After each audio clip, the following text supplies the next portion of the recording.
Teraz pristúpime k ostatným rečníkom a začneme s pani Bauerovou. 2 minúty, nech sa páči. Ďakujem pekne za slovo. Pán Tarabella mi asi prepáči, že nie jemu poďakujem za jeho správu, ale poďakujem hlavne pánovi Špidlovi, ktorý je zrejme vo funkcii komisára dnes medzi nami posledný raz. Chcela by som práve počiarknúť a vyzdvihnúť jeho nasadenie, s ktorým pristupuje k otázke boja žien za rovnosť a že vlastne celý čas počas svojho obdobia funkčného sa tejto téme náležite venoval. Rada by som ale vyzdvihla 2 veci konkrétne. Poprvé, rozdiely v príjmoch medzi mužmi a ženami. Podľa posledných údajov je tam rozdiel 17%. A to zlepšenie nie len, že pomalé, ale ani nie je dosť jednoznačné, pretože to číslo oproti obdobiu spred 2 rokov je vyššie. A uvidíme, aké budú ešte dôsledky celej tejto krízy, ktorá tu teraz vládne.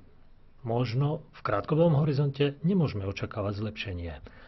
Čo ale v žiadnom prípade nie je priateľné, je to, že vlastne tie rozdiely vidíme nielen u začiatočníkov, ale ktorí vstupujú na trh práce, ale keď sa ženy vracajú po materskej dovolenke na svoje pracovisko. Čiže vlastne z hľadiska demografického toto ozaj nie je priateľné v rámci EÚ. Príslušné predpisy EÚ zrejme zakazujú takéto rozlišovanie a vlastne príslušná právna norma pochádza z roku 1975 a zrejme vlastne táto smernica vlastne nemá dostatočnú účinnosť, alebo proste nerealizuje sa patrične.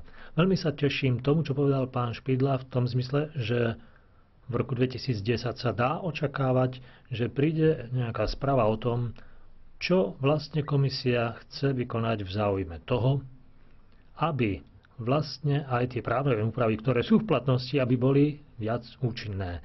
Chcela by som sa ešte vyjadriť ku charte práv žien. Myslím si, že je to ozaj naliehavé, aby existujúce právne normy, ktoré sa týkajú týchto tém práv žien, aby boli ozaj veľmi kvalitné a efektívne. A efektívnejšie než tie, ktoré boli doteraz. Ďakujem. Ďakujem pekne.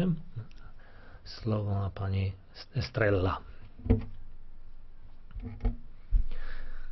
Chcela by som zablahoželať spravodajcovi k vynikajúcej práci a